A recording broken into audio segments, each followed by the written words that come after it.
Counter പാർട്ടിലേക്ക് സ്വാഗതം. ഇന്ന് നമ്മളോടൊപ്പം ചേരുന്നത് പ്രശസ്ത രാഷ്ട്രീയ നിരീക്ഷകനും കാസർഗോഡ് കേന്ദ്ര സർവകലാശാല രാഷ്ട്രമീമാംസാ വിഭാഗം ഡീനുമായ ഡോക്ടർ കെ ജയപ്രസാദാണ്.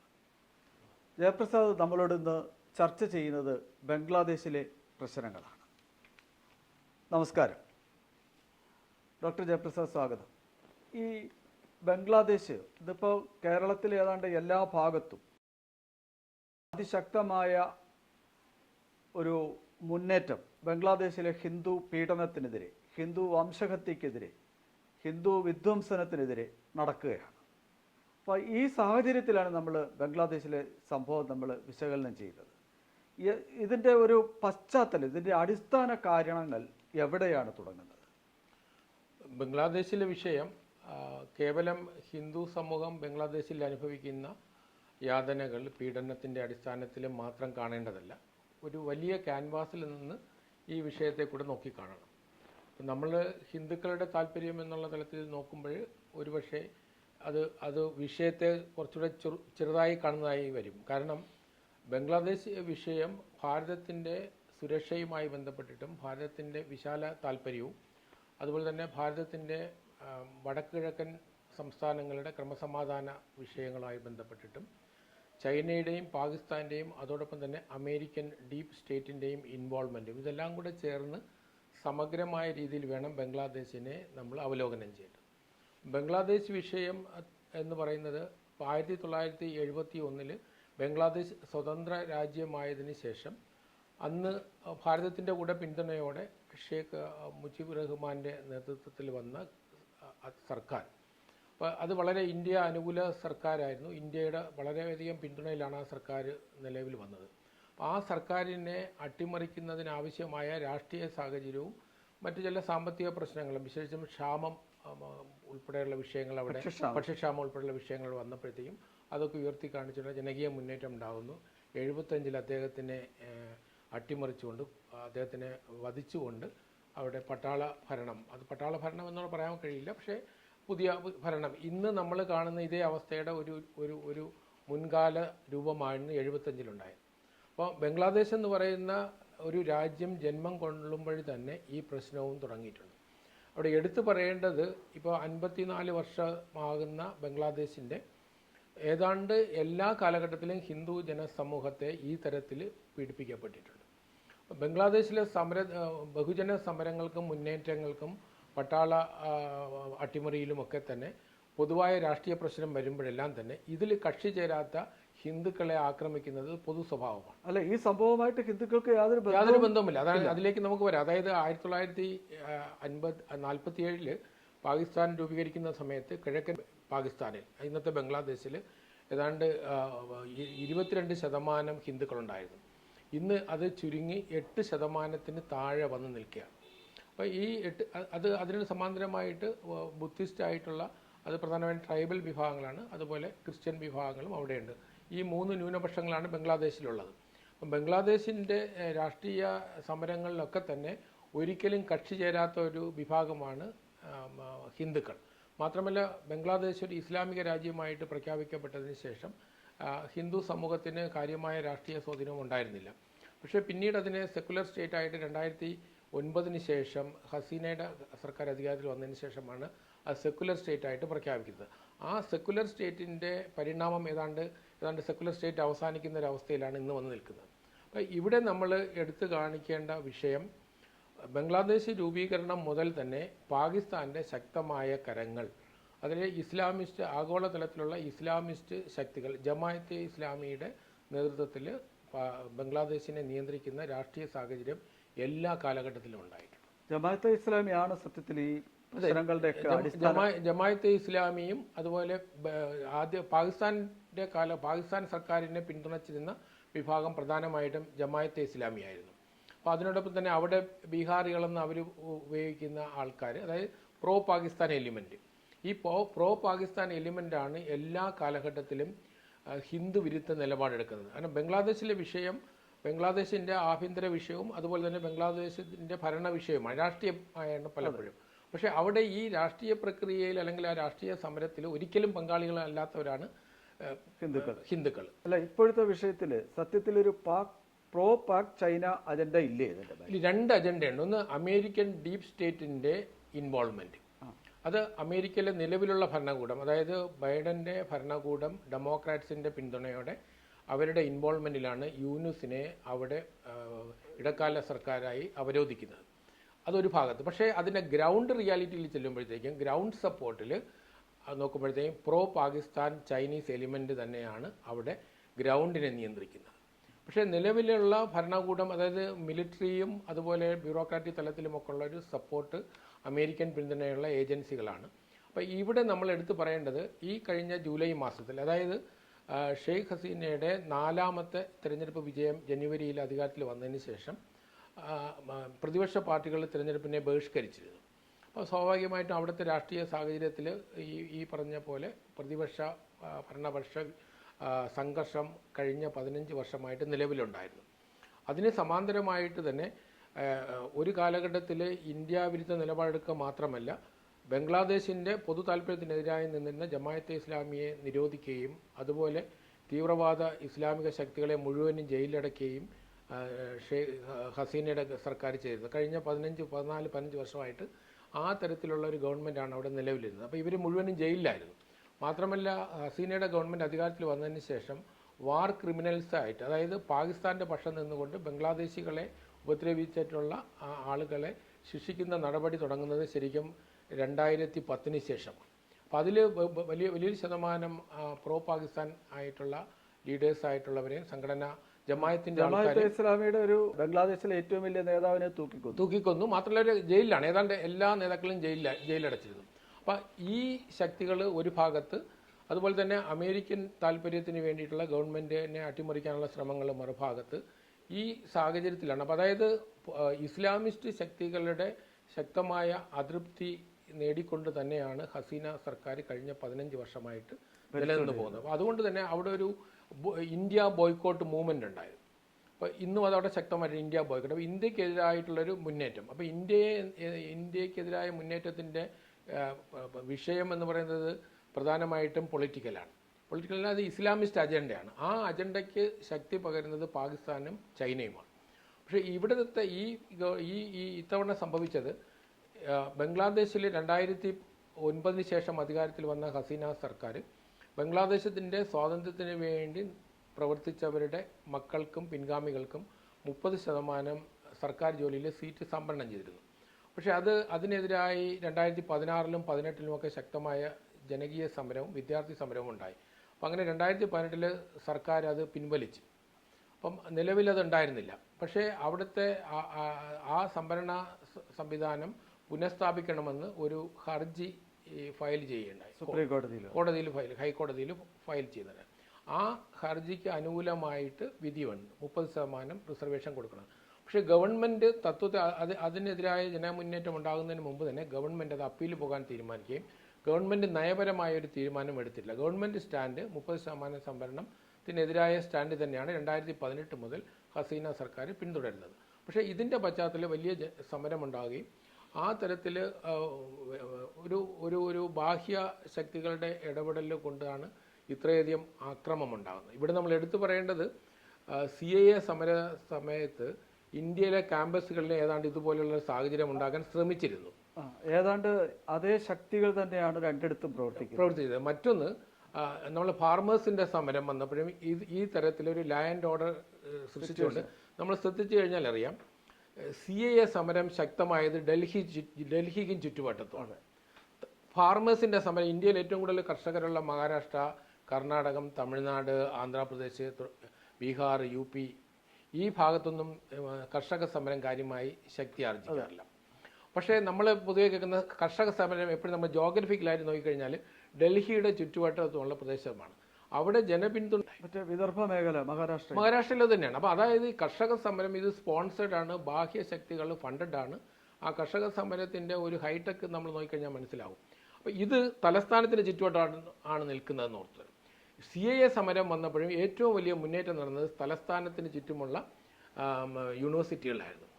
ബാഹ്യമായിട്ട് നമ്മൾ തമിഴ്നാട്ടിൽ അല്ലെങ്കിൽ കർണാടകത്തിൽ, മഹാരാഷ്ട്രയിൽ ഒന്നും CAA വിരുദ്ധ സമരം, വിദ്യാർത്ഥി സമരം ഉണ്ടായില്ല. അപ്പോൾ ഇതാണ് ഞാൻ പറഞ്ഞ അമേരിക്കൻ ഡീപ്പ് സ്റ്റേറ്റിൻ്റെ ഇൻവോൾവ്മെൻറ്റ്. അവർ ആ പ്രദേശത്തെ പ്രതിപക്ഷ ശക്തികളുടെ പിന്തുണയും സർക്കാരിനെതിരായ വികാരവും ഒരു അവസരം വരുമ്പോൾ വിനിയോഗിക്കുകയാണ് ചെയ്യുന്നത്. ഇവിടെ ബംഗ്ലാദേശിൽ ഉണ്ടായത് ഗവൺമെൻറ്റിൻ്റെ നയത്തിനെതിരായ ഒരു വിദ്യാർത്ഥി സമരമല്ല. അത് നമ്മൾ അതിന് സമാന്തരമായ ഒരു സമരം ഇന്ത്യയിലുള്ളത് മണിപ്പൂരിലെ കലാപമാണ്. നമുക്ക് അതിലേക്ക് വരാം. എനിക്ക് അതിനു മുമ്പ് അറിയേണ്ടത്, നമ്മുടെ പ്രേക്ഷകർക്ക് ഒരുപക്ഷെ അറിയാൻ ആഗ്രഹിക്കുന്നത്, എന്താണ് ഈ അമേരിക്കയുടെ ഈ മേഖലയിലുള്ള താല്പര്യം? അമേരിക്കയ്ക്ക് ഈ മേഖലയിലെ പ്രധാന താല്പര്യം ചൈനയ്ക്ക് ബദലായിട്ട് അല്ലെങ്കിൽ അമേരിക്കൻ താല്പര്യം ഉൾക്കൊള്ളുന്ന ഒരു രാജ്യം ഈ ഭാഗത്ത് വേണ്ടത് സൗത്ത് ഏഷ്യയിൽ അമേരിക്കയുടെ ഒരു താല്പര്യമാണ്. അത് ഒരു നീണ്ട കാലം, അപ്പോൾ 1947 മുതൽ ഏതാണ്ട് 2000 വരെ അമേരിക്ക വിശ്വസിച്ചിരുന്നത് പാകിസ്ഥാനായിരുന്നു. പക്ഷെ അമേരിക്കയിലെ തീവ്രവാദ ആക്രമണത്തെ തുടർന്ന് ബിൻ ലാഡന് പാകിസ്ഥാനിൽ തന്നെ അഭയം ഉണ്ടാകുകയും ചെയ്യുമ്പോൾ പാകിസ്ഥാൻ വിശ്വസിക്കാൻ കൊള്ളുന്ന ഒരു രാജ്യമല്ല എന്നൊരു തോന്നലുണ്ടായിരുന്നു. പൊതുവെ നമ്മൾ കാണുന്നത് അമേരിക്കൻ പിന്തുണ ഉണ്ടെങ്കിലും പാകിസ്ഥാനിൽ അമേരിക്കയുടെ താല്പര്യം കുറഞ്ഞു. അപ്പം മാത്രമല്ല, പാകിസ്ഥാൻ ഏതാണ്ട് പരിപൂർണമായിട്ടും ചൈനയുടെ ഒരു അടിമ രാജ്യം പോലെ ഒരു വാസൽ സ്റ്റേറ്റ് ആയിട്ട് മാറുകയാണ് ഉണ്ടായത്. അപ്പം ഇന്ന് പാകിസ്ഥാനെ നിയന്ത്രിക്കുന്നത് ചൈനയാണ്. അഫ്ഗാനിസ്ഥാനെയും ചൈന തന്നെയാണ് ഇന്ന് നിയന്ത്രിക്കുന്നത്. അപ്പം താലിബാൻ സർക്കാരിനെ ഔദ്യോഗികമായി അംഗീകരിച്ചുകൊണ്ട് തന്നെയാണ് ചൈന മുന്നോട്ട് പോകുന്നത്. അപ്പോൾ ആ ഒരു സാഹചര്യത്തിൽ അമേരിക്കയ്ക്ക് താല്പര്യമുള്ള ഒരു രാജ്യം, അപ്പം ഇന്ത്യ അനുകൂല നിലപാടെടുക്കുന്ന രാജ്യം അമേരിക്കയുടെ ഇൻട്രസ്റ്റിന് നിൽക്കുമെന്ന് അമേരിക്കയിലെ ഡീപ്പ് സ്റ്റേറ്റ്, കാരണം അമേരിക്കയിലെ ഡീപ്പ് സ്റ്റേറ്റിന് ഡീസ്റ്റെബിലൈസ് ചെയ്യാൻ താല്പര്യമുള്ളത് ഇന്ത്യയിലെ BJP ഭരണകൂടത്തെയാണ്. അപ്പോൾ ഇന്ത്യയിൽ BJP ഇതര ഭരണകൂടത്തെ പിന്തുണയ്ക്കുന്ന നയമാണ് അമേരിക്കൻ ഡീപ്പ് സ്റ്റേറ്റ് എല്ലാ കാലഘട്ടത്തിലും. അല്ല, ഈ ഡീപ്പ് സ്റ്റേറ്റ് നമ്മളെ കുറേ അക്കാഡമിക് മേഖലയിലുള്ള അല്ലെങ്കിൽ ഇത് പഠിക്കുന്നവരെ മാധ്യമപ്രവർത്തകർക്കും അധ്യാപകർക്കും മാത്രമേ അറിയുള്ളൂ. എന്താണ് ഈ ഡീപ്പ് സ്റ്റേറ്റ്?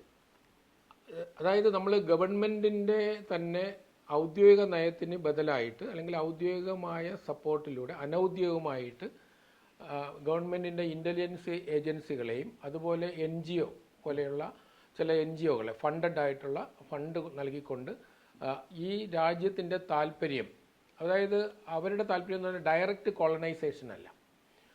അപ്പോൾ അമേരിക്കൻ താല്പര്യമുള്ള സർക്കാരുകൾ നിലവിൽ വരിക, അമേരിക്കൻ താല്പര്യത്തിനനുസരിച്ചിട്ടുള്ള ഭരണകൂടങ്ങൾ നിലവിൽ വരിക. അപ്പോൾ രാജ്യം മാത്രമല്ല, രാജ്യത്തെക്കാൾ ഒരു ഭരണകൂടങ്ങൾ നിലവിൽ വരിക എന്നുള്ളത്. അപ്പോൾ അതുപോലെ തന്നെയാണ് സ്വയം ശാക്തീകരിക്കാൻ ശ്രമിക്കുന്ന രാജ്യങ്ങൾ. ഇപ്പോൾ നമ്മൾ ഏഷ്യൻ ഭൂഖണ്ഡത്തിൽ ചൈന ഇപ്പോൾ 2000 ആകുമ്പോൾ ചൈന ലോകത്തിലെ വൻ സാമ്പത്തിക ശക്തിയായി മാറിക്കഴിഞ്ഞു. അപ്പോൾ അതിന് തുടർന്ന് ഇന്ന് ചൈന ലോകത്തിലെ ഏറ്റവും വലിയ 2ാമത്തെ സാമ്പത്തിക ശക്തിയായി വന്നു. അപ്പോൾ അമേരിക്കയ്ക്ക് റഷ്യയേക്കാൾ ഉപരി ശീതകാല സമര കാലഘട്ടത്തിൽ റഷ്യയായിരുന്നു അമേരിക്കയ്ക്ക് ബദൽ. പക്ഷെ അന്ന് റഷ്യ സാമ്പത്തികമായി അമേരിക്കയ്ക്ക് ബദലായിരുന്നില്ല, മിലിറ്ററി തലത്തിലാണ് ബദലായിരുന്നത്. പക്ഷേ ചൈന സാമ്പത്തികമായിട്ട് ബദലാണ്. അപ്പം ചൈന എന്ന് പറയുന്ന ഒരു വൻ സാമ്പത്തിക ശക്തി, അത് മിലിറ്ററി ശക്തിയായി വരുന്നത് ചൈന വല്ലാതെ ഭയക്കുന്നുണ്ട്. അതുകൊണ്ട് തന്നെ ഇതിൻ്റെ ചുറ്റുവട്ടത്ത് അമേരിക്കയ്ക്ക് താല്പര്യമുള്ള ഭരണകൂടങ്ങൾ വരണം. മറ്റൊന്ന്, ഇന്ത്യയെ ഡീസ്റ്റെബിലൈസ് ചെയ്യുകയും നമ്മുടെ നോർത്ത് ഈസ്റ്റേൺ ബെൽറ്റിലൊരു ക്രിസ്ത്യൻ ഗവൺമെൻറ് അല്ലെങ്കിൽ ക്രിസ്ത്യൻ രാജ്യം രൂപീകരിക്കുക എന്നുള്ളതും അമേരിക്കൻ ഡീപ്പ് സ്റ്റേറ്റിൻ്റെ ഒരു ആവശ്യമാണ്. അവിടെയാണ് മണിപ്പൂർ പ്രസക്തം. മണിപ്പൂർ, മേഘാലയ, നാഗാലാൻഡ്, മിസോറാം ഈ രാജ്യങ്ങളുടെ ഈ സംസ്ഥാനങ്ങളിൽ ക്രിസ്ത്യൻ വിഭാഗങ്ങൾക്ക് മേൽക്കോയ്മയുണ്ട്. 80% മുകളിലവരാണ്. അതിൽ നാഗാലാൻഡും മിസോറാമിലും ഏതാണ്ട് 90 ഭൂരിപക്ഷം അവർ തന്നെയാണ്.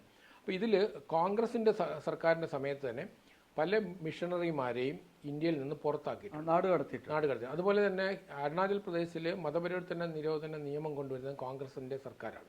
അപ്പം നോർത്ത് ഈസ്റ്റ് എന്ന് പറയുന്നത് ഒരു ലാൻഡ് ലോക്ക്ഡ് ആയിട്ട്, നമ്മൾ മാപ്പ് പരിശോധിച്ച് കഴിഞ്ഞാൽ മനസ്സിലാവും, ലാൻഡ് ലോക്ക്ഡ് ആണ്. അപ്പോൾ വളരെ ഇന്ത്യയുടെ മെയിൻ സ്ട്രീം ഇന്ത്യയിൽ നിന്ന് നോർത്ത് ഈസ്റ്റിനെ നമുക്ക് പെട്ടെന്ന് മാറ്റിയെടുക്കാം.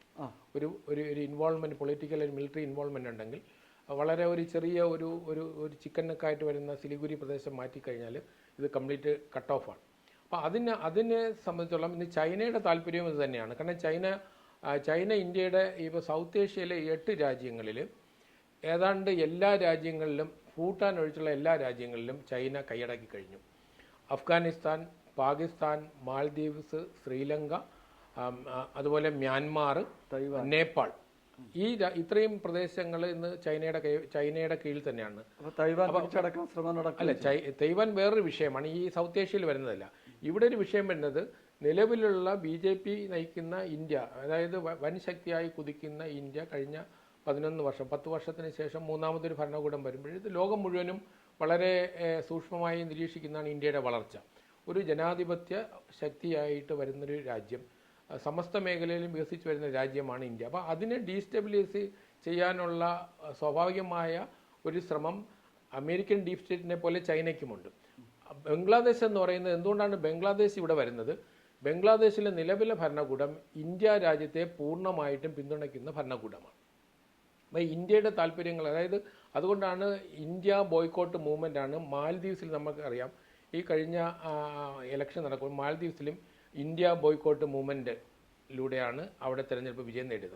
ബംഗ്ലാദേശിലും ഇന്ത്യ ബോയ്ക്കോട്ട് മൂവ്മെൻറ്റിലൂടെ വരുന്നത്. അപ്പോൾ ഇവിടെ നമ്മൾ എടുത്തു പറയേണ്ടത്, ബംഗ്ലാദേശ് എന്ന് പറയുന്ന നിലവിലുള്ള ഹസീനയുടെ ഭരണകൂടം കഴിഞ്ഞ 15 വർഷമായിട്ട് ഇന്ത്യയെ വളരെ ഇന്ത്യയോട് അടുത്ത് നിന്ന് സഹകരിച്ചുകൊണ്ട് പ്രവർത്തിക്കുകയും മാത്രമല്ല ഇസ്ലാമിസ്റ്റ് ശക്തികളെ ഇപ്പോൾ ഇന്ത്യയിൽ പോലും ചെയ്യാത്ത തരത്തിലേക്ക് ശക്തമായ സമീപനമെടുക്കുകയും ജയിലിലടക്കുകയും വധശിക്ഷ ഉൾപ്പെടെ കൊടുക്കാൻ തയ്യാറാകുകയും ചെയ്തു. അതായത് 1968, 69, 70 കാലഘട്ടങ്ങളിൽ ബംഗ്ലാദേശിൽ നടത്തിയ ക്രൂരതയ്ക്കാണ് 2010 ശേഷം ശിക്ഷിക്കപ്പെട്ടത്. അപ്പോൾ ആ തരത്തിൽ പഴയ കേസുകളെല്ലാം തന്നെ പുറത്തെടുത്തുകൊണ്ട് ശക്തമായ നിലപാടെടുത്ത ഒരു സമീപനം. അപ്പോൾ ഇന്ത്യയും ബംഗ്ലാദേശും ഒരുപോലെ തന്നെ, ഇപ്പോൾ ബംഗ്ലാദേശ് നമ്മൾ എടുത്തു പറയേണ്ടത്, കഴിഞ്ഞൊരു 15-20 വർഷത്തെ ബംഗ്ലാദേശ് ചരിത്രം നോക്കിയാൽ സാമ്പത്തികമായിട്ട് സൗത്ത് ഏഷ്യയിൽ ഒരു റൈസിംഗ് സ്റ്റാർ എന്ന് പറയും. സൗത്ത് ഏഷ്യൻ രാജ്യങ്ങളും 8 രാജ്യങ്ങളടങ്ങുന്ന സൗത്ത് ഏഷ്യയിൽ ഒരു സാമ്പത്തിക ശക്തിയായിട്ട് ഇന്ത്യയെ മാറ്റി നിർത്തി കഴിഞ്ഞാൽ ബാക്കിയെല്ലാം താരതമ്യേന ചെറിയ രാജ്യങ്ങളാണ്. അതിൽ ബംഗ്ലാദേശാണ് ഏറ്റവും ശക്തമായ സാമ്പത്തിക ശക്തിയായിട്ട് വളർന്നു വരുന്നത്. ഈ നിലവിലുള്ള ഈ സമരം ബംഗ്ലാദേശിൻ്റെ സാമ്പത്തിക വളർച്ചയെ ശരിക്കും അത് തകർത്ത് കളയും. അപ്പോൾ ആ ബംഗ്ലാദേശിനെ സാമ്പത്തികമായി തകർക്കുക എന്നുള്ളത് ബംഗ്ലാദേശിലെ ഇസ്ലാമിസ്റ്റ് ശക്തികളുടെ പ്രധാന ലക്ഷ്യവുമാണ്. അല്ല, പക്ഷെ സ്വന്തം രാഷ്ട്രം നശിക്കണമെന്ന് ആഗ്രഹിക്കുന്ന ഈ ഇസ്ലാമിക ജിഹാദി ഫണ്ടമെന്റലിസ്റ്റുകൾ അവരെന്താണ് ഇതുകൊണ്ട് ലക്ഷ്യമിടുന്നത്? അല്ല, അത് ഇസ്ലാമിസ്റ്റുകൾ, അപ്പം ഇസ്ലാമിക മൗലികവാദത്തിനെ നമ്മൾ പരിശോധിച്ച് കഴിഞ്ഞാൽ, നിങ്ങൾ ഏത് സ്വർഗരാജ്യം, ജനാധിപത്യപരമായ ഒരു സ്വർഗരാജ്യം അവർക്ക് സംഭാവന ചെയ്താൽ അവർ സാറ്റിസ്ഫൈഡ് ആകില്ല. അവർക്ക് ദൈവരാജ്യം തന്നെ വരണം. അതുകൊണ്ടാണ് അഫ്ഗാനിസ്ഥാനിലെ ദൈവരാജ്യം എന്ന് വെച്ചാൽ ഇസ്ലാമിക രാജ്യം. അപ്പോൾ അഫ്ഗാനിസ്ഥാനിൽ ഇസ്ലാമിക ഭരണകൂടമായിരുന്നു. സിറിയയിൽ, യമനിൽ, അല്ലെങ്കിൽ നമ്മൾ ഇന്ന് കാണുന്ന ഇസ്ലാമിക രാജ്യങ്ങൾ അസ്വസ്ഥത പടരുന്ന, പ്രധാനമായിട്ട് ഇപ്പോൾ യമൻ 2 ഏതാണ്ട് ആഭ്യന്തര കലാപം കൊണ്ട് യമൻ, ഈ രാജ്യങ്ങളിലൊക്കെ തന്നെ ഇസ്ലാമിക ഭരണകൂടത്തെയാണ് അവർ അട്ടിമറിക്കുന്നത്, അല്ലാതെ ഇസ്ലാമിനെതിരായ ഭരണകൂടത്തെ അല്ല. അപ്പം ഇസ്ലാമിസ്റ്റുകൾക്ക് അനുകൂലമായ ഭരണം വരുന്നത് വരെ, അതായത് ISISന്റെ ഐഡിയോളജി നിലവിൽ വരുന്നത് വരെ അവർ ഈ സമരം പിന്തുടരും. നമ്മൾ പറയുന്ന വികസനം എന്ന് പറയുന്നത് അവരെ സങ്കല്പത്തിലുള്ളതല്ല, അത് അവരുടെ അജണ്ടയിലുള്ളതല്ല. അവർക്ക് കൺട്രോളുള്ള ഭരണകൂടം വരുന്നത് വരെ അവരതിനെ മുന്നോട്ടല്ല. അവരുടെ വികസനത്തിന്റെ അജണ്ട ഇപ്പോഴും ഹൂറികളിലും അല്ല, അവിടെ വികസനം കോൺസെപ്റ്റ് വരുന്നില്ല. മതരാഷ്ട്രത്തിൽ വികസനം വരുന്നില്ലല്ലോ. അപ്പം അവിടെ അവരുടെ മതഭരണമാണ് ഉദ്ദേശിക്കുന്നത്. അത് വികസനം എന്ന് പറയുന്ന ഒരു അജണ്ട എന്ന് പറയുന്നത് നമ്മൾ പറയുന്ന ആധുനിക സങ്കല്പമാണ്. അപ്പം സ്വാഭാവികമായിട്ടും വികസിത രാജ്യങ്ങളിൽ മതം ദുർബലമാവും. അപ്പം നമ്മൾ യൂറോപ്യൻ സമൂഹത്തിൽ എടുത്തു കഴിഞ്ഞാൽ ഒരു കാലഘട്ടത്തിൽ ക്രിസ്ത്യൻ സഭകൾക്കും അത് വളരെ ശക്തമായ സ്വാധീനമുണ്ടായിരുന്നു. ഇന്നും ക്രിസ്ത്യൻ സഭകൾ അവിടെ ഉണ്ടെങ്കിലും മതപരമായി യൂറോപ്യൻ രാജ്യങ്ങളിൽ ദുർബലമായി. കാരണം വികസനം വന്നപ്പോൾ ജനങ്ങൾ അവൻ്റെ ഭൗതിക വളർച്ചയ്ക്കായിരിക്കും കൂടുതൽ ഊന്നൽ കൊടുക്കുന്നത്. അപ്പോൾ അത്തരം ഒരു ക്ഷേമരാഷ്ട്ര സങ്കല്പം ഇസ്ലാമിസ്റ്റുകൾക്കില്ല.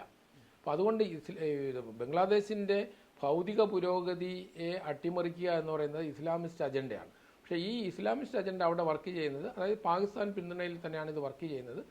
അതിന് സമാന്തരമായിട്ട് ചൈനയുടെ പിന്തുണയുമുണ്ട്. പക്ഷേ അമേരിക്കയുടെയും ചൈനയുടെയും ഇൻട്രസ്റ്റ് അവിടെ ഒന്നിച്ചല്ല വർക്ക് ചെയ്യുന്നത്. പക്ഷേ ചൈന ആണ് ഇതിൻ്റെ ഗ്രൗണ്ടിനെ നിയന്ത്രിക്കുന്നത്.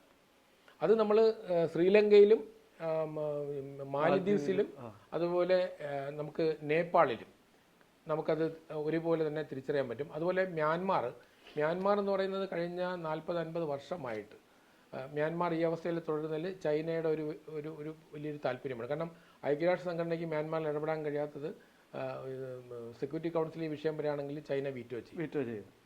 ഈ ചൈന പാക് അച്ചുതണ്ട് അതിനെ അമേരിക്ക പിന്തുണയ്ക്കുന്ന സാഹചര്യം എങ്ങനെയാണ്? അല്ല, ഇവിടെ അമേരിക്കയെ നമ്മൾ ഒന്നായിട്ട് കാണണ്ട. അമേരിക്കൻ സർക്കാരിന് ഇപ്പം ഞാൻ മനസ്സിലാക്കുന്നത് ഈ ഇന്നത്തെ ഈ ബംഗ്ലാദേശിലെ ഹിന്ദു വിരുദ്ധ കലാപം ത്തിനെതിരെ ഏറ്റവും ശക്തമായ നിലപാടാണ് ട്രംപ് എടുത്തിട്ടുള്ളത്. ട്രംപ് എടുത്തു. മാത്രമല്ല ബ്രിട്ടീഷ് പാർലമെന്റിലും ശക്തമായ മുൻ ആഭ്യന്തര സെക്രട്ടറി അതിശക്തമായ രീതിയിൽ അപലപിച്ചുകൊണ്ടാണ്. ആ തരത്തിൽ ഇത് അന്തർദേശീയ തലത്തിൽ ഇപ്പം ഇതുപോലെ ഇപ്പോൾ ഈ ബംഗ്ലാദേശിൽ നമ്മൾ എടുത്തു പറയേണ്ട കഴിഞ്ഞ നവംബർ 26 ഇസ്കോണിൻ്റെ മുൻ അദ്ദേഹത്തിനെ 2 മാസം മുമ്പ് അവർ പുറത്താക്കിയിരുന്നു. അപ്പം ചിന്മയ കൃഷ്ണദാസ്, അപ്പോൾ അദ്ദേഹത്തിൻ്റെ അറസ്റ്റും, അപ്പോൾ അതിവിടെ നമ്മൾ എടുത്തു പറയേണ്ട ഒരു വിഷയം, ഈ ചിന്മയദാസിനെ അറസ്റ്റ് ചെയ്യുന്നതിന് കാരണമായത് ബംഗ്ലാദേശ് പതാകയുടെ മുകളിൽ കാവി പതാക വെച്ചു എന്നുള്ള കുറ്റത്തിലാണ് അദ്ദേഹത്തിനെ അറസ്റ്റ് ചെയ്തത്. മറ്റ് രാജ്യദ്രോഹപരമായ ഒരു കാര്യവുമോ ഒരു നടപടിയോ ഭാഗത്തുണ്ടായിട്ടില്ല. അങ്ങനെ ഇല്ല. അപ്പം ഒരു പതാക കെട്ടിയതിൽ അല്പം ഉയരത്തിലാണ് പതാക എന്നുള്ളതാണ് അദ്ദേഹത്തെ അറസ്റ്റ് ചെയ്യാനായിട്ട് കാരണമാണ്. അതിന് പ്രധാനമായ കാരണം അദ്ദേഹം ഹിന്ദു സമാജത്തെ അവിടെ സംഘടിപ്പിക്കുന്നതിൽ പ്രധാന റോൾ എടുത്തിട്ടുണ്ട്. കഴിഞ്ഞ കുറേ വർഷങ്ങളായിട്ട് അദ്ദേഹം ഹിന്ദു സമാജത്തെ ഇപ്പം സനാതന ജാഗരൺ മഞ്ച് എന്നുള്ള പേരിൽ പ്രധാനമായിട്ടും ചിറ്റഗോങ് മേഖലയിലും മറ്റുമൊക്കെ ഇതിന് വളരെയധികം മുന്നേറ്റമുണ്ടായി. വലിയ മുന്നേറ്റം, അതായത് ആദ്യമായിട്ടാണ് ബംഗ്ലാദേശിൻ്റെ ചരിത്രത്തിൽ ഹിന്ദുക്കൾ ആ തരത്തിൽ സംഘടിച്ചുകൊണ്ട് അവരുടെ മൗലികാവകാശങ്ങൾക്ക് വേണ്ടിയിട്ട്, മനുഷ്യാവകാശങ്ങൾക്ക് വേണ്ടിയിട്ട് അതൊരു ഒരു തരത്തിലും വയലൻ്റ് അല്ലാത്ത സമാധാനപരമായ ഒരു ജനകീയ സമരമായിരുന്നു. അപ്പോൾ ആ സമരത്തിൻ്റെ നായക സ്ഥാനത്തേക്ക് ചിന്മയദാസ് വന്നതാണ് നിലവിലുള്ള ഭരണകൂടത്തിന് പ്രകോപിപ്പിക്കുന്നത്. അപ്പം അവരുടെ പറയുന്നത് വെച്ചാൽ അവർ ഇതിലെ സന്യാസിമാർ കുറച്ച് പേര് ഇന്ത്യയിൽ വരാൻ ശ്രമിച്ചപ്പോൾ അത് അവരുടെ രാജ്യത്തിനെതിരായ പ്രചരണത്തിന് ഇവർ മേൽനോട്ടം വഹിക്കും. കാരണം ആഗോളതലത്തിൽ ഇവർക്കുള്ള സ്വാധീനം ബംഗ്ലാദേശിലെ യൂനുസ് ഭരണകൂടത്തിന് അറിയാം. അപ്പം യൂനുസ് ഇവിടെ രണ്ടിനിടയിൽ നിൽക്കുന്ന ഒരവസ്ഥയാണ്. യൂനുസ് നേരത്തെ മുതൽ ജമാഅത്തെ ഇസ്ലാമിയുടെ കയ്യിലെ ഒരു പപ്പറ്റായിരുന്നു. അല്ല, യൂനുസ് ആദ്യകാലം മുതലേ അമേരിക്കൻ താല്പര്യത്തിൽ നിൽക്കുന്നവരാണ്.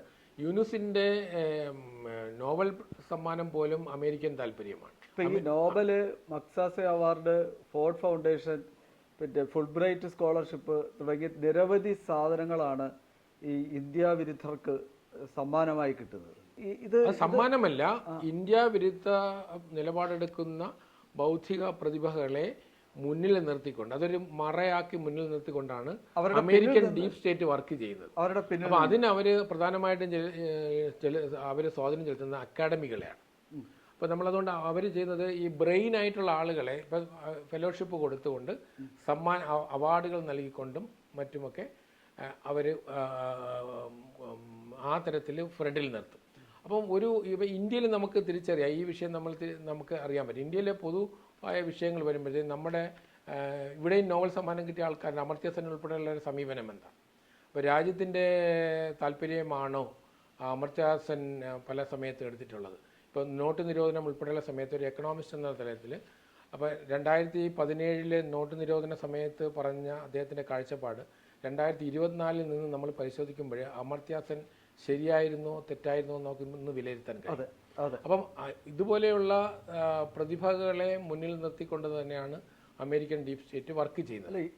അതൊരു കവചമാണ്. അല്ല, ഒരു പൊളിറ്റിക്കൽ ക്വസ്റ്റ്യൻ അല്ല, അല്ലാണ്ട് ചോദിക്കുകയാണ്, എന്തുകൊണ്ടാണ് നമ്മുടെ ബുദ്ധിജീവികൾ ഇങ്ങനെ കുറച്ച് വെള്ളിക്കാശുകൾക്ക് വേണ്ടി ഈ രാജ്യത്തെ ഒറ്റിക്കൊടുക്കാൻ തയ്യാറാകുന്നത്? അല്ല, അത് നമ്മുടെ ഒരു ഇന്ത്യ രാജ്യത്തെ സംബന്ധിച്ചിടത്തോളം നമ്മളൊരു നീണ്ട കാലം, ഏതാണ്ട് 1000 വർഷം കോളനി ഭരണത്തിൽ നിന്ന് അടിമത്വം പേറിയ ഒരു ജനസമൂഹം ജാതിപരമായിട്ട് ഒരുപാട് വിവേചനങ്ങൾ നേരിട്ടു.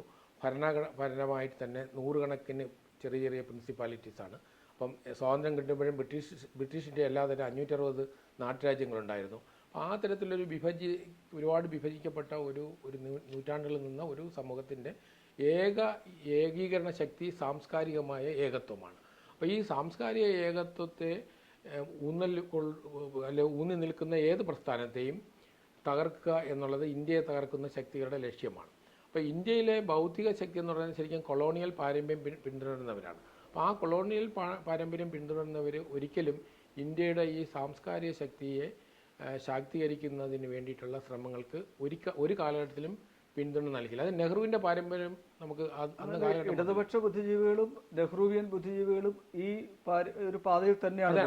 അതാണ് ഇപ്പം JNUവിൻ്റെ നമ്മൾ ചരിത്രം പരിശോധിച്ച് കഴിഞ്ഞാൽ JNU രൂപീകരിച്ചതിന് ശേഷം JNU അതായത് സോവിയറ്റ് യൂണിയൻ്റെയും ഈ പറഞ്ഞ ഒരു ഇടതുപക്ഷ എന്ന് പറയുന്ന സോക്കാൾഡ് ഇടതുപക്ഷത്തിൻ്റെ അല്ലെങ്കിൽ പ്രധാനമായിട്ടും അന്തർദേശീയ രാഷ്ട്രീയത്തിൽ നമ്മളൊരു പ്രോ സോവിയറ്റ് അപ്രോച്ച് എടുക്കുന്ന സമീപനമാണ് എല്ലാ കാലഘട്ടത്തിലും പിന്തുടർന്നിരുന്നത്. അപ്പോൾ അതുകൊണ്ടാണ് ഒരിക്കലും ഇന്ത്യയിലെ ബൗദ്ധിക ബുദ്ധിജീവികളും സാംസ്കാരിക നയന്മാരും ഒരിക്കലും ടിബറ്റൻ അഭയാർത്ഥികൾക്ക് വേണ്ടിയിട്ട് ഒരു അക്ഷരം പറഞ്ഞിട്ടില്ല. കാരണം ടിബറ്റ് ചൈനയുടെ താല്പര്യമാണ്. അപ്പം ചൈന കൈയടക്കിയിരിക്കുന്ന ടിബറ്റാണ് അവരെ ലക്ഷ്യമാക്കുന്നത്. അപ്പോൾ ഇപ്പം ഫ്രണ്ട് ലൈൻ മാഗസിൻ ഉൾപ്പെടെയുള്ള ഇപ്പോൾ എൻറാമിനെ പോലുള്ളവർ പരസ്യമായിട്ട് തന്നെ ചൈനയുടെ ടിബറ്റിലെ ആധിപത്യത്തിൻ്റെ മേന്മ കവർ പേജ് ഫ്രണ്ട് ലൈൻ ഇറക്കിയിട്ടുണ്ടായിരുന്നു.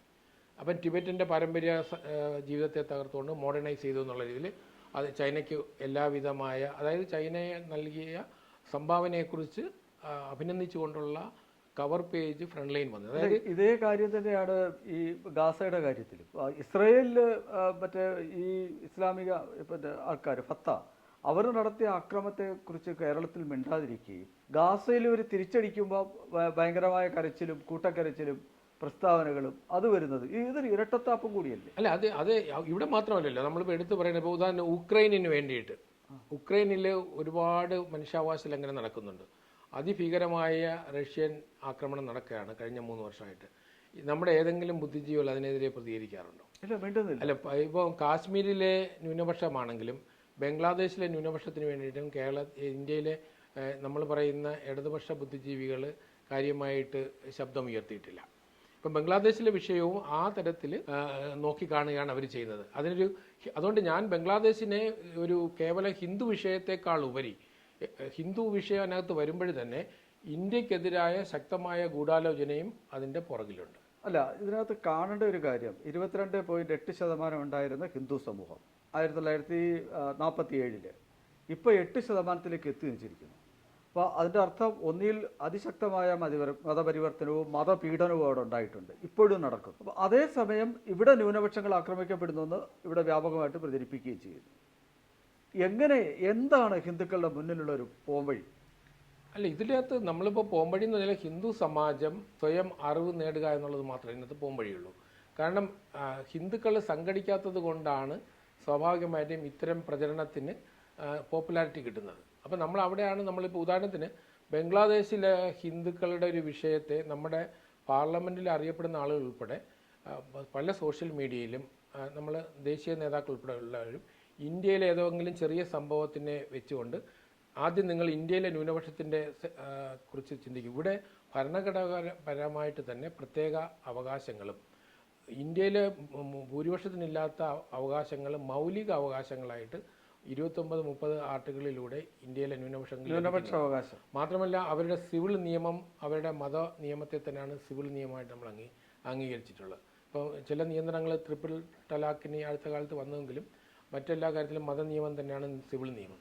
അപ്പോൾ അത് ന്യൂനപക്ഷങ്ങൾക്ക് എല്ലാവിധ വിദ്യാഭ്യാസ സ്ഥാപനങ്ങൾ ഉൾപ്പെടെ എല്ലാം നടത്തിക്കൊണ്ടുപോകാനുള്ള അവകാശം ഭരണഘടനാപരമായി എൻജോയ് ചെയ്യുന്നവരാണ് ബംഗ്ലാദേശിലെ ക്രൂരമായ ഹിന്ദു നരഹത്യയെയും വേട്ടയെയും നമ്മുടെ ഏതെങ്കിലും ചെറിയ സംഭവങ്ങളുമായിട്ട് താരതമ്യം ചെയ്യുന്നത്. അപ്പോൾ അത് നമ്മൾ ഒരു അർത്ഥത്തിൽ ഹിന്ദു സമൂഹത്തിൽ തന്നെ ഈ വിഷയങ്ങളെക്കുറിച്ച് കൂടുതൽ അറിവില്ല എന്നുള്ളതാണ് ഒരു പ്രധാന കാരണം. അപ്പം നമ്മളെ രാജ്യത്തിനെതിരായ ഒരു ആഗോള ഗൂഢാലോചന തിരിച്ചറിയാനുള്ള ഒരു മനസ്സല്ലെങ്കിൽ ആ തരത്തിലുള്ള ഒരു ബോധവൽക്കരണം ഇന്ത്യയിലെ രാഷ്ട്രീയ പ്രക്രിയയിലില്ല. അത് ഭൂരിപക്ഷ ഹിന്ദു സമൂഹം അത് മനസ്സിലാക്കിയേ ഇതിനൊരു പരിഹാരം ഉണ്ടാവുള്ളൂ. അതെ, തീർച്ചയായിട്ടും ഹിന്ദു സമൂഹം നമ്മുടെ വിദ്യാഭ്യാസ പദ്ധതിയിലൂടെ അത് വരില്ല. നമ്മുടെ വിദ്യാഭ്യാസ പദ്ധതി ഇന്ന് നമ്മൾ കൊളോണിയൽ പാരമ്പര്യത്തിൽ നിന്നുള്ള വിദ്യാഭ്യാസ പദ്ധതിയിൽ ഒരു രാഷ്ട്രസ്നേഹപരമായ ഒരു സമീപനം ഇന്ന് ക്യാമ്പസുകളിൽ നിന്ന് ലഭിക്കില്ല.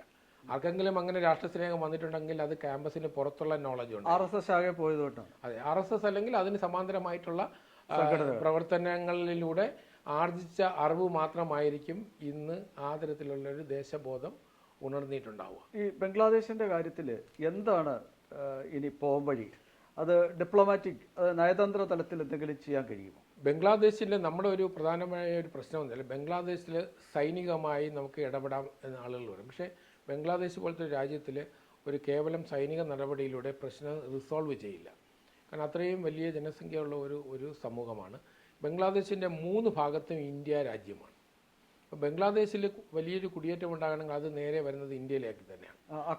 ബംഗ്ലാദേശിൻ്റെ ആഭ്യന്തരമായി ബംഗ്ലാദേശിൽ ഏത് പ്രശ്നം ഉണ്ടാകുമെങ്കിലും അത് ഇന്ത്യയെ അഫക്റ്റ് ചെയ്യും. അപ്പോൾ ഇന്ത്യ അഫക്റ്റ് ചെയ്യുന്ന പറഞ്ഞാൽ കേവലം ഇന്ത്യ എന്ന് പറഞ്ഞ ഏതെങ്കിലും ഒരു പ്രദേശമല്ല, ഇന്ത്യ 3 ഭാഗത്തും അത് നമ്മുടെ ആസാമിലും മേഘാലയയിലും മിസോറാമിലും ത്രിപുരയിലും പശ്ചിമ ബംഗാളിലും ഒക്കെ അതിൻ്റെ സ്വാധീനമുണ്ടാവും. അപ്പോൾ സ്വാഭാവികമായിട്ടും നമ്മൾക്ക് അതുകൊണ്ട് തന്നെ വളരെ സൂക്ഷിച്ച് മാത്രമേ ഇടപെടാൻ കഴിയൂ. മറ്റൊന്ന് നമ്മുടെ മുന്നിലുള്ള പോംവഴി ബംഗ്ലാദേശിലെ ഇസ്ലാമിസ്റ്റുകളെ നമ്മൾക്ക് ഹിസ്ബുള്ളയെ കൈകാര്യം ചെയ്യുന്നത് പോലെ, അതായത് അതൊരു നോൺ സ്റ്റേറ്റ് ആക്ടറാണ്. അപ്പോൾ ഈ അത്തരം ഇസ്ലാമിസ്റ്റ് ശക്തികളെ നമുക്ക് ഒതുക്കാൻ കഴിയുമോ? അത് നമ്മുടെ ഗവൺമെൻറ് ഒരു ജനാധിപത്യ ഭരണകൂടത്തിന് ആ തരത്തിൽ, അല്ലെങ്കിൽ ഇസ്രയേൽ പോലെയുള്ള ഒരു ശക്തമായ ഇച്ഛാശക്തിയുള്ള ഒരു സംവിധാനം നമുക്കുണ്ടാവണം. ഇപ്പം നിലവിലുള്ള രാഷ്ട്രീയ പ്രക്രിയയിൽ അത് ഉണ്ടാവും, അങ്ങനെ ഒരു സമീപനം സ്വീകരിക്കുമെന്ന് എനിക്കറിയില്ല. പക്ഷേ നമ്മുടെ മുന്നിൽ അത്ര എളുപ്പമല്ല ബംഗ്ലാദേശിലെ പ്രശ്നം റിസോൾവ് ചെയ്യുക. നമുക്ക് ഉപരോധം ഏർപ്പെടുത്താം, നയതന്ത്ര രംഗത്ത് പ്രഷറൈസ് ചെയ്യാം. അതുപോലെ തന്നെയാണ് മറ്റു തരത്തിൽ ഇന്ത്യക്ക് പല കാര്യങ്ങളും അവിടെ നമുക്ക് ചെയ്യാൻ കഴിയും. പക്ഷേ പ്രശ്നം അവിടെ റിസോൾവ് ചെയ്യുന്നത് അവിടെ 8% വരുന്ന കാലങ്ങളായിട്ട് ഏതാണ്ട് 54 വർഷമായിട്ട് പീഡനം അനുഭവിക്കുന്ന ഹിന്ദു ജനസമൂഹത്തെ നമ്മൾക്ക് പ്രൊട്ടക്റ്റ് ചെയ്യുന്നതും കൂടെ നമ്മൾ മനസ്സിൽ വെച്ചുകൊണ്ട് വേണം ഒരു നടപടി സ്വീകരിക്കേണ്ടത്. കാരണം ആ ഹിന്ദു സമൂഹമായിരിക്കും ആദ്യം ബലിയാടാകുക. അല്ല, വേറെ എന്താ വഴി? നമ്മുടെ മുന്നിലെ വഴികൾ ഞാൻ പറഞ്ഞതുപോലെയുള്ള വ്യത്യസ്തമായിട്ടുള്ള ഒന്ന് നയതന്ത്രപരമായിട്ടുള്ള പ്രഷറൈസേഷൻ, എക്കണോമിക് സാങ്ഷൻ. ഹൈന്ദവ സംഘടനകൾ ഈ ഇക്കണോമിക് സാങ്ഷൻ കൊണ്ട് പ്രയോജനം ഉണ്ടാവില്ല, കാരണം പാകിസ്ഥാനും ചൈനയും അവരെ സപ്പോർട്ട് ചെയ്യാനുണ്ട്. അല്ല, അത്ര സപ്പോർട്ട് ചെയ്യുന്നുവെങ്കിൽ പോലും നമുക്ക് എക്കണോമിക് സാക്ഷനായിട്ട് പോകുമ്പോഴാണ്. മറ്റൊന്ന് നമുക്ക് മിലിറ്ററി ഓപ്ഷൻ എന്ന് പറയുന്നത് ഞാൻ നേരത്തെ പറഞ്ഞ കരുതലോടെ എടുക്കേണ്ട ഒരു കാര്യമാണ്. അല്ല, ബലാക്കോട്ടിൽ അടിച്ച മാതിരി 2 അടി ഈ തീവ്രവാദികൾക്കെതിരെ ഉണ്ടായാൽ കുറച്ചൊക്കെ അല്ല, അവിടുത്തെ തീവ്രവാദം എന്ന് പറയുന്നത് ഇപ്പം നമ്മൾ ഗാസയിലും അല്ലെങ്കിൽ സദേൺ ലെബനനിലും ചെയ്തതുപോലെ ബംഗ്ലാദേശിനെ നമുക്ക് കൈകാര്യം ചെയ്യാൻ കഴിയില്ല. കാരണം ബംഗ്ലാദേശിലെ ഇസ്ലാമിസ്റ്റുകളുടെ ഒരു പ്രത്യേക സെന്ററില്ല, അവർ രാജ്യവ്യാപകമായിട്ടാണ് നിൽക്കുന്നത്. അപ്പോൾ അവിടെ നമ്മൾ മറ്റു ചില നടപടികൾ എടുക്കേണ്ടി വരും. ഗവൺമെന്റ് ഇവിടെ ഇപ്പോൾ ഇങ്ങനൊരു മൂവ്മെന്റ് ഇപ്പോൾ കേരളത്തിലടക്കം ഇന്ത്യയിലുള്ള ബംഗ്ലാദേശികൾക്കെതിരെ നടപടി ഉണ്ടാവുകയോ അവരെ പുറത്താക്കുകയോ ചെയ്യണമെന്നൊരു ആവശ്യം ഇപ്പോൾ ഉയരുന്നുണ്ട്. അപ്പോൾ അത് ഇവിടെ അസ്വസ്ഥത ഉണ്ടാകുന്ന സാഹചര്യമല്ലേ അത്? അല്ല, അതാണ് ഞാൻ പറഞ്ഞത്. നമ്മളിപ്പോൾ ഇതിനകത്തൊരു വൈകാരികമായ പ്രതികരണം കൊണ്ട് മാത്രം കാര്യങ്ങൾ റിസോൾവ് ചെയ്തില്ല. അപ്പോൾ നമ്മൾ ഉദ്ദേശിക്കുന്ന അവിടുത്തെ 8% വരുന്ന ഹിന്ദുക്കൾ പീഡനത്തിന് വിധേയമാകുന്നുണ്ട്. അപ്പോൾ അത് അവിടുത്തെ സർക്കാരിൻ്റെ ബാധ്യതയാണ്. അന്താരാഷ്ട്ര തലത്തിൽ തന്നെ അതിനെ പ്രഷറൈസ് ചെയ്തുകൊണ്ട് സർക്കാരിൻ്റെ ബാധ്യതയായിട്ട് ന്യൂനപക്ഷങ്ങൾ അവിടെ പ്രത്യേക ട്രിബ്യൂണലും ന്യൂനപക്ഷങ്ങൾക്ക് പ്രത്യേക അവകാശങ്ങളും ഇന്ത്യയിലെ ന്യൂനപക്ഷങ്ങൾക്കുള്ളതുപോലെയുള്ള ന്യൂനപക്ഷ അവകാശങ്ങൾ ബംഗ്ലാദേശിൽ സ്ഥാപിച്ച് കിട്ടണം. അപ്പോൾ അതിന് വേണ്ടിയിട്ടുള്ള ഒരു ശ്രമം നമ്മുടെ ഭാഗത്തു നിന്നുണ്ടാവും. അല്ല, ഐക്യരാഷ്ട്രസഭ അടക്കമുള്ള സമൂഹങ്ങളെ ഇതിനുവേണ്ടി ഉപയോഗിച്ചൂടെ? തീർച്ചയായിട്ടും ഉപയോഗിക്കാം. ഐക്യരാഷ്ട്ര സംഘടനയുടെ പരിമിതി നമ്മൾ മനസ്സിലാക്കേണ്ടത്. ഇപ്പോൾ ഉക്രൈനിലും പാലസ്തീനിലും ഐക്യരാഷ്ട്ര സംഘടനയ്ക്കൊന്നും ചെയ്യാൻ കഴിയും. അപ്പോൾ അതുകൊണ്ട് എനിക്ക് ഐക്യരാഷ്ട്ര സംഘടനയിൽ വലിയ പ്രതീക്ഷയൊന്നുമില്ല. പക്ഷേ അമേരിക്കയിലെ ഭരണ മാറ്റം ഒരു പരിധി വരെ ഞാൻ മനസ്സിലാക്കുന്നത് ജനുവരി മാസത്തിന് ശേഷം ഉണ്ടാകുന്ന ലോകക്രമത്തിൽ നിലവിലുള്ള ബംഗ്ലാദേശിൻ്റെ പുറകിൽ നിൽക്കുന്ന ശക്തികൾ വിജയിക്കാൻ സാധ്യത കുറവെന്നാണ് ഞാൻ മനസ്സിലാക്കുന്നത്. കാരണം ഇതിനെക്കുറിച്ച് ആൾറെഡി ട്രംപ് പ്രഖ്യാപനം നടത്തിയിട്ടുണ്ട്. അപ്പം അമേരിക്കൻ ഡീപ് സ്റ്റേറ്റിൻ്റെ ഇൻവോൾവ്മെൻറ്റിനെ ബ്ലോക്ക് ചെയ്യുന്ന തരത്തിലേക്കുള്ള ചില നടപടികൾ, അതായത് വേറൊരു തരത്തിൽ, അതുകൊണ്ട് ഞാൻ അമേരിക്ക പൂർണ്ണമായിട്ടും വിശ്വസിക്കണമെന്നല്ല പറഞ്ഞത്, പക്ഷേ വേറൊരു തരത്തിലുള്ള ഇടപെടലുകളിൽ അമേരിക്കയിൽ എല്ലാ കാലഘട്ടത്തിലും നോൺ സ്റ്റേറ്റ് ആക്ടേഴ്സ് വളരെ പവർഫുള്ളായിട്ട് അന്താരാഷ്ട്ര തലത്തിൽ അമേരിക്കയുടെ താല്പര്യത്തിന് വേണ്ടിയിട്ട് ഇടപെടുന്നുണ്ട്. അപ്പോൾ സൊറോസിനെ പോലെയുള്ള ആളുകൾ. അപ്പോൾ ഇന്ത്യയിലെ രാഷ്ട്രീയ പാർട്ടികൾ, ഞാൻ നേരത്തെ സൂചിപ്പിച്ചതാണ്, ഇന്ത്യയിലെ രാഷ്ട്രീയ പാർട്ടികളെയും ഇന്ത്യയിലെ സമരങ്ങളെയും ഒക്കെ നിയന്ത്രിക്കാൻ കഴിയുന്ന തരത്തിലേക്ക് ആഗോളതലത്തിൽ അവർക്ക് കഴിയും. പക്ഷേ നരേന്ദ്രമോദി സർക്കാർ കഴിഞ്ഞ 10 വർഷമായിട്ട് ചില ശക്തമായ നടപടികൾ, വിശേഷിച്ചും വിദേശ പണം, അതായത് ഒരു ഫോറിൻ ഫണ്ട് വരുന്നതിന് ചില നിയന്ത്രണങ്ങൾ വരുത്തിയതാണ് ഇന്ത്യയിൽ ഒരു പോസിറ്റീവായ ഒരു സമീപനം. ഹവാല മാത്രമേ നടക്കുള്ളൂ. അപ്പോൾ അത് ഒരു പ്രധാന മുന്നേറ്റമാണ്. ഇന്ത്യയിൽ ഒരു പരിധിവരെ നമ്മൾ ഇത്തരം മൂവ്മെൻറ്റുകൾ ശാക്തീകരിക്കാതെ പോകുന്നതിൻ്റെ പ്രധാന കാരണം അതിൻ്റെ ഫണ്ടിങ് കുറഞ്ഞതാണ്. അപ്പോൾ നമ്മളതുകൊണ്ട് ബംഗ്ലാദേശിന് വേണ്ടിയിട്ടൊരു പാക്കേജ് വേണ്ടി വരും. സാമ്പത്തിക രംഗത്ത്, നയതന്ത്ര രംഗത്ത് പ്രഷർ ടാക്ടിക്സിലൂടെ അല്ലാതെ തന്നെ ഇൻ്റലിജൻസിലൂടെ നമ്മൾ ചില കാര്യങ്ങളൊക്കെ ചെയ്യേണ്ടി വരും. പക്ഷേ ഒരു ഏതെങ്കിലും ഒരു സെൻട്രൽ കേന്ദ്രീകരിച്ചുള്ള സൈനിക നടപടിക്ക് ഇവിടെ പ്രസക്തിയില്ല എന്നുള്ളതാണ്. ഓക്കെ, വ്യക്തമാണ്. തീർച്ചയായും ബംഗ്ലാദേശിൽ എന്താണ് നടക്കുന്നത്? ബംഗ്ലാദേശിൽ 22% ഉണ്ടായിരുന്ന ഹിന്ദുക്കളുടെ വംശഹത്യ കാരണം അവർ 8% കുറഞ്ഞത് ഇന്ന് അഭിമുഖീകരിച്ചുകൊണ്ടിരിക്കുന്ന ഗുരുതരമായ, ലോകത്തെ ഒരു രാഷ്ട്രത്തിലും നടക്കാത്ത ഭീതിതമായ ആ ഹിന്ദു വംശഹത്യ, അതിൻ്റെ വിശദാംശങ്ങളാണ് നമ്മൾ ഈ ചർച്ചയിൽ തുറന്നു കാട്ടിയത്. തീർച്ചയായും പരിവർത്തനമുണ്ടാകും. ബംഗ്ലാദേശിലെ ന്യൂനപക്ഷ ഹിന്ദുക്കൾക്ക് വേണ്ടി ഭാരതം ഒറ്റക്കെട്ടായി സടകുടഞ്ഞെഴുന്നേറ്റ് അവരെ രക്ഷിക്കാൻ വേണ്ടിയുള്ള പ്രവർത്തനം ഉണ്ടാകും എന്ന പ്രതീക്ഷയിൽ നമുക്ക് അവസാനിപ്പിക്കാം. മറ്റൊരു വിഷയവുമായി വീണ്ടും കാണാം. നന്ദി, നമസ്കാരം.